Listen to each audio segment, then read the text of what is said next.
y Sinaloa rumbo a la sucesión en la gubernatura. En el caso del estado de Sonora, Alfonso Durazo Montaño asume la titularidad del Poder Ejecutivo el próximo 13 de septiembre, es decir, dentro de 5 semanas será el proceso de entrega-recepción de la administración pública estatal y dejará de ser titular del Ejecutivo la actual gobernadora Claudia Pavlovich Arellano. Ya le presentábamos ahorita algunas cifras, algunos datos en materia económica, en materia de seguridad pública, delegado de Claudia Pavlovich, y para analizar estos datos y otros más, sobre todo en el tema anticorrupción, que fue su principal promesa de campaña en el año 2015, después de la administración de Guillermo Padres, está con nosotros esta tarde el analista Óscar Cerrato Félix, a quien le agradezco mucho que nos tome esta entrevista. Ahorita, en un momento, se incorporará el economista Mario Campa. Óscar, ¿cómo estás? Muy buenas tardes.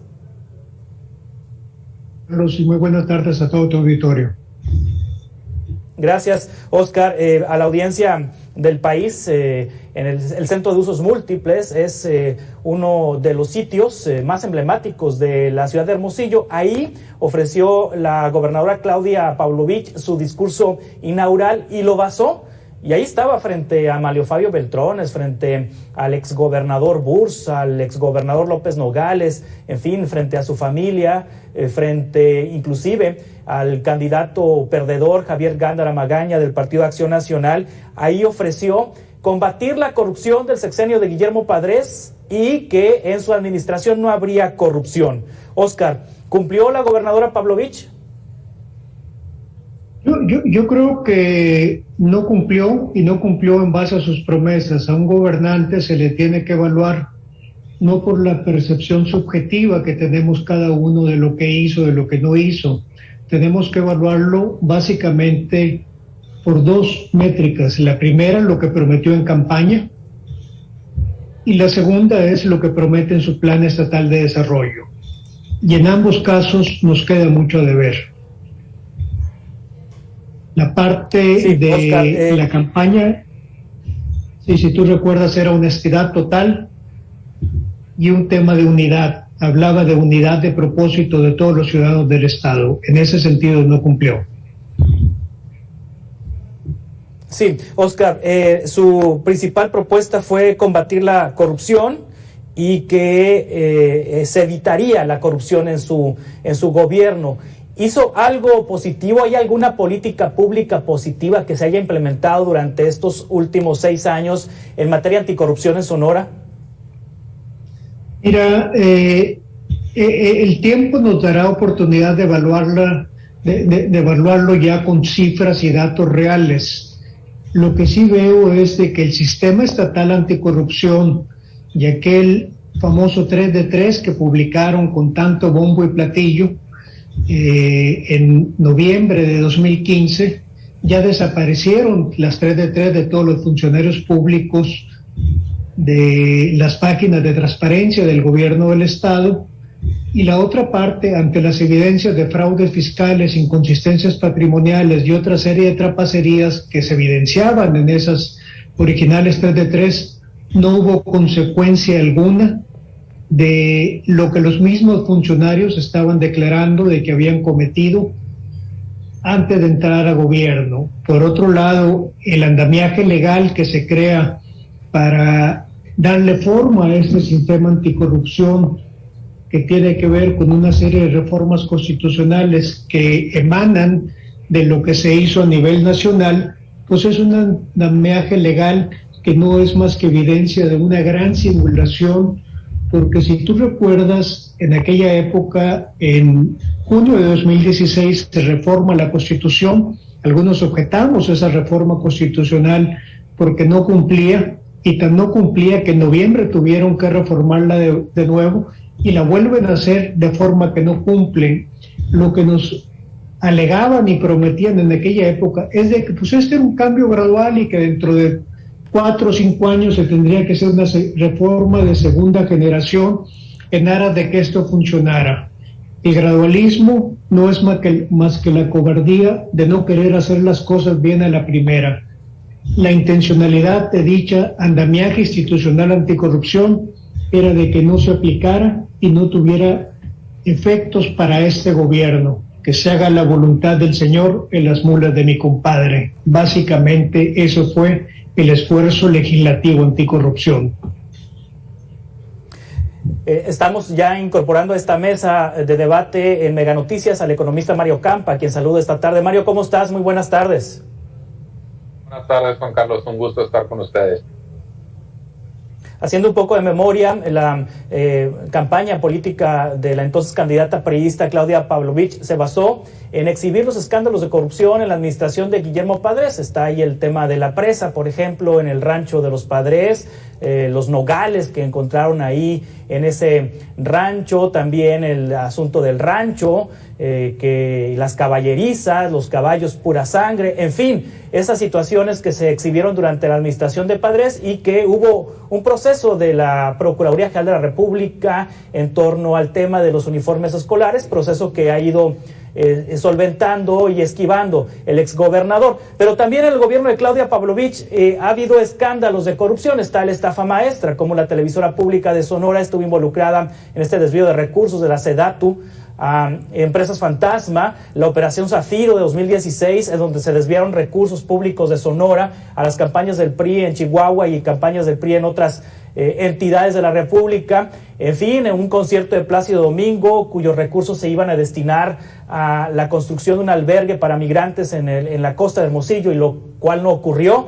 En fin, escándalos del pasado, escándalos del presente. ¿Están aclarados, Mario? No, bueno, yo creo que en algunos casos sí y en otros no.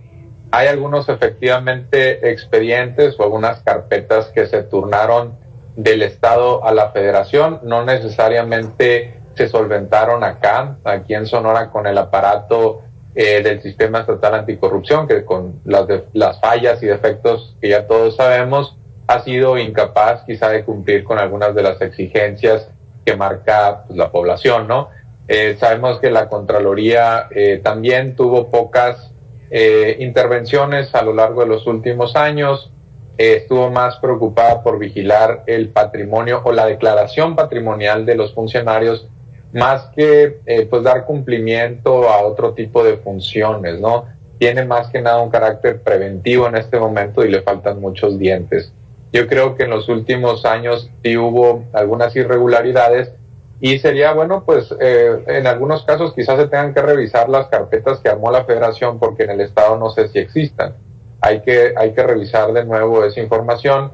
Yo creo que es delicado hablar de hechos de corrupción como tales. En algunos casos serán pues discrepancias, en algunos casos podrá defenderse un funcionario ante eventuales irregularidades, y en otros pues sí, los números no cuadran y hay indicios de desvíos de recursos, ¿no?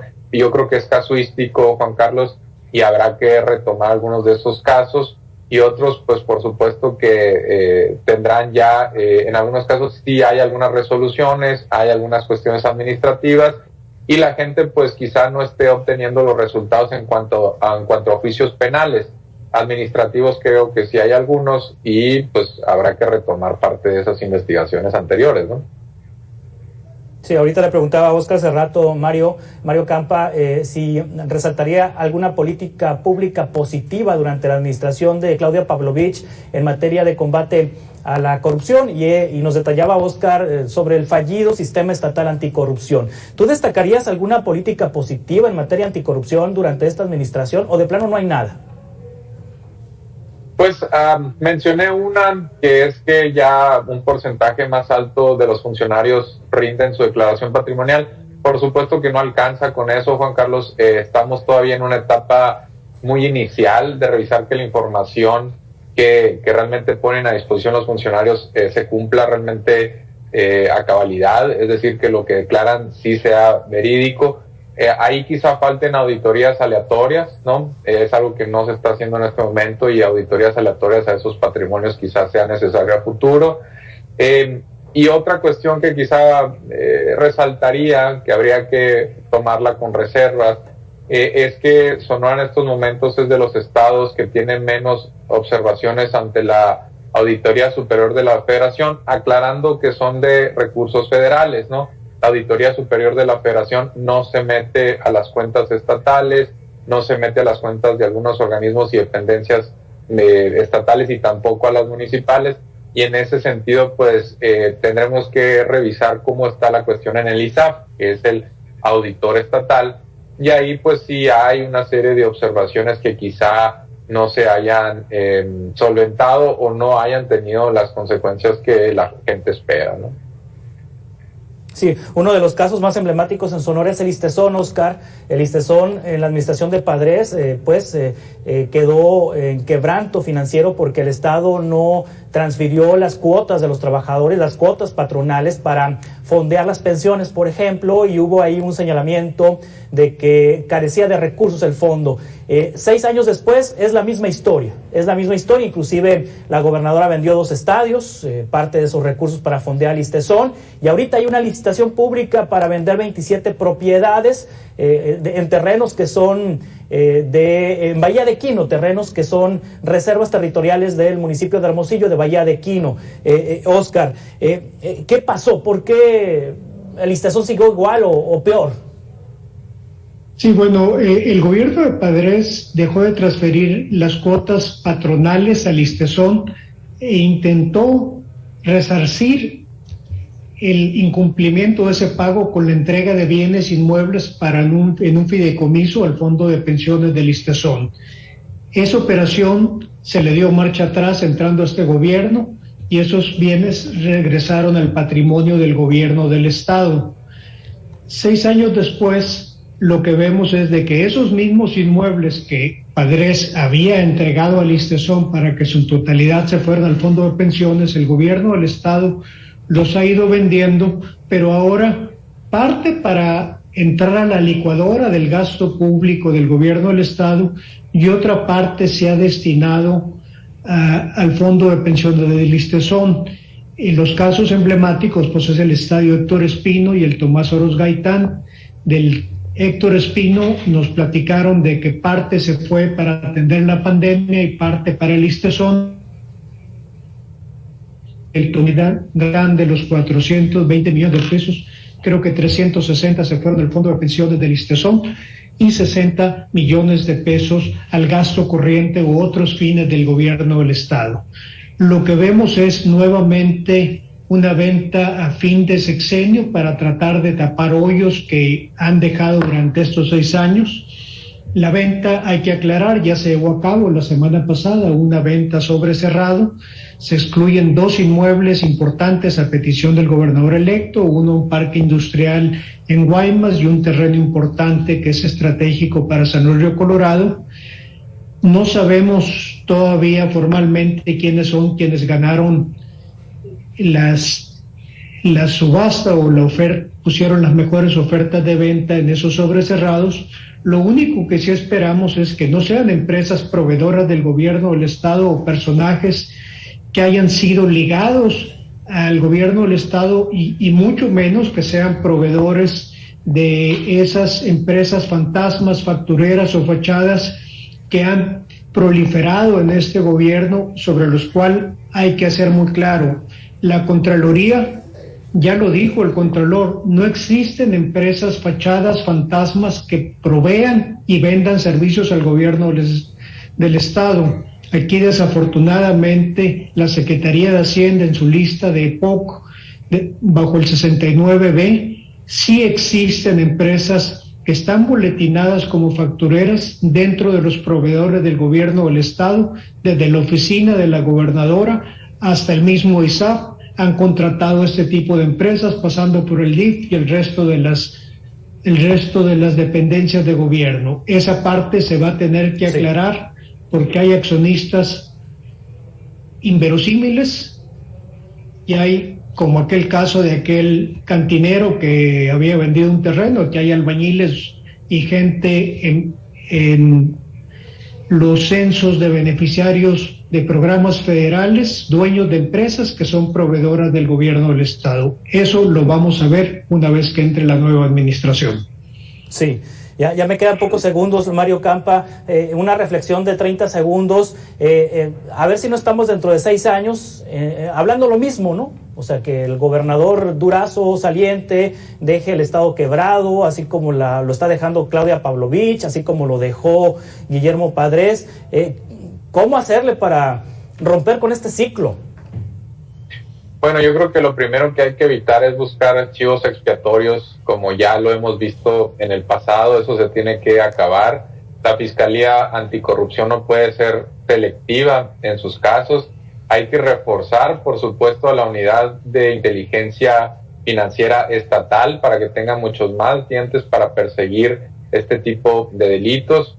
Y hay que ya de una vez frenar este tipo de subastas de último minuto del patrimonio estatal, porque no podemos seguir parchando las finanzas públicas, ¿no? Hay que hacer un esfuerzo por elevar la recaudación propia y otras cuestiones, pero no cada 6 años no salir a vender el patrimonio estatal porque nos los estamos acabando, ¿no? Muy bien. Gracias, Mario Campa, Óscar Serrato, por participar en esta mesa.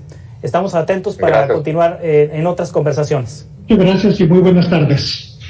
Buenas tardes. Gracias. Continuamos.